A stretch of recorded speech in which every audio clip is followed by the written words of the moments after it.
আজ ব্যবসায় না গিয়ে আমি সারাদিন কি কি করলাম সেটাই দেখাবো। চলো বন্ধুরা। হ্যালো বন্ধুরা, আমি কার্তিক। আজ মাগুর মাছ বেচার জন্য ভাতার বাজারে চলে এলাম। চা দোকান থেকে একটা বিস্কুট নিয়ে এক কামড় দেওয়ার পর দেখো আমার সাথে কি হলো। বয়স্ক কাকাটা ধাক্কা মেরে দিল আর বিস্কুট হাত থেকে পড়ে গেল। তখন একটা কুকুর এসে খেয়ে নিল। সকাল সকাল দেখো কপালটা খারাপ হইলো, জানি না সারাদিনটা কি হবে। পরে এক কাপ চা নিয়ে আমি খেয়ে নেওয়ার পর দেখো বাজারটা একবার দেখিয়ে দিচ্ছি। আর বন্ধুরা আমি দেখো এই মাগুর মাছগুলোকে বিক্রির জন্য এনেছি। তারপরে আমার মাছগুলো বিক্রি হয়ে গেল আর আমাকে টাকা দিয়ে দিল। দেখো বন্ধুরা, টাকা পেয়ে মহা আনন্দে আসছিলাম। তারপরে আধ মাজারে এসে গাড়ির তেল শেষ। এই গাড়িটাকে ঠিলে এনে পাম্পে এসে তেলটা ভরে নিলাম। তেল ভরা রেডি হতেই তারপরে মহা আনন্দে বেরিয়ে পড়লাম বাড়ির দিকে। কিছুক্ষণ যাওয়ার পর একটা কুমোর বাড়ি দেখতে পেলাম। কুমোর বাড়িতে ঢুকে দেখলাম যে একটা কাকা হাড়ি কলসি বানাচ্ছিল। তাই আমি খানিকক্ষণ দাঁড়িয়ে দাঁড়িয়ে দেখলাম। বন্ধুরা তোমাদেরকে বলি যে এই চাকার উপরে যে ডিপটা দেখতে পাচ্ছ এটা হচ্ছে মাটির ডিপ। যে মাটি থেকে হাড়ি কলসি বানানো হয় সেই মাটিটা সাইজ করে বসানো আছে যাতে আর বারবার কাদা না দিতে হয়। তোমরা বলতে পারো যে তুমি জানলে কি করে। আমি কাকাকে জিজ্ঞেস করলাম যে কাকা এটা কি। তখন ওই কাকাটা ওই কথাটাই বললো। বন্ধুরা কত পরিশ্রম করে এই মাটির জিনিস বানায় আর আমাদের একটু ভুলের কারণে ফসকে গেলেই জিনিসটা ভেঙে যায়, যেমন আমাদের সম্পর্কগুলো ভেঙে যায়। যাই হোক বন্ধুরা, কারো মনে কষ্ট দিতে চাইনি। তারপরে আমি চলে এলাম সেলুনে এসে দাদাটাকে বললাম যে আমাকে চুল দাড়িটা কেটে দাও। দেখো বন্ধুরা এবার ফ্রেশ হয়ে গেলাম একদম। তারপরে চলে এলাম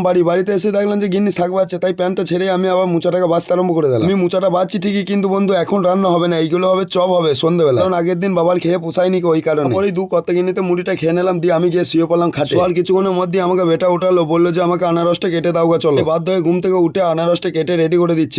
বন্ধুরা তোমাদেরকে বলি যে আজকে আমার ভয়েস দেওয়া প্রচুর অসুবিধা হচ্ছে, কারণ আমার হালকা করে ঠান্ডা লেগেছে ওই কারণে। রেডি হওয়ার পরে একটু বিন নুন আর 4টে কাঁচা লঙ্কা আর হালকা করে চিনি দিয়ে দিলাম। তারপরেই আমরা বাটিতে ঘটিতে ভাগ করে সবাই মিলে খেয়ে নিচ্ছি। শুধু বাবা নেই, বাবা পারে আছে, তাই বাবার জন্য পাশের বাটিটাতে আনারস রাখা আছে। বন্ধুরা হেভি খেতে হয়েছে, আমার মতো কোনোদিন বানিয়ে দেখো বাড়িতে। তাই পারে গিয়ে বাবাকে বললাম যে তুমি আনারস খাও, আমি পরিষ্কার করছি। আমি এদিকে ওদিকে গুজা গাজি যা ছিল সব পরিষ্কার করে দিলাম। বাড়ি এসে দেখলাম যে বাবা আমার গিন্নি তো মাংস রাঁধছে গো। বন্ধুরা আমি যা সঙ্গে সঙ্গে বলছি যে কষা মাংস হবে না, একবারে ভাতে খাবে। তাড়াতাড়ি করে চান টান করে এসে ভাতে বসে বললাম। বন্ধুরা আমার ভিডিওটা যদি ভালো লাগে তাহলে একটা লাইক করে দিও আর আমার চ্যানেলটিকে সাবস্ক্রাইব করে দিও। দেখা হচ্ছে অন্য কোনো ভ্লগ নিয়ে। আজকেকার মতন এই ভাত খেতে খেতে টাটা বাই।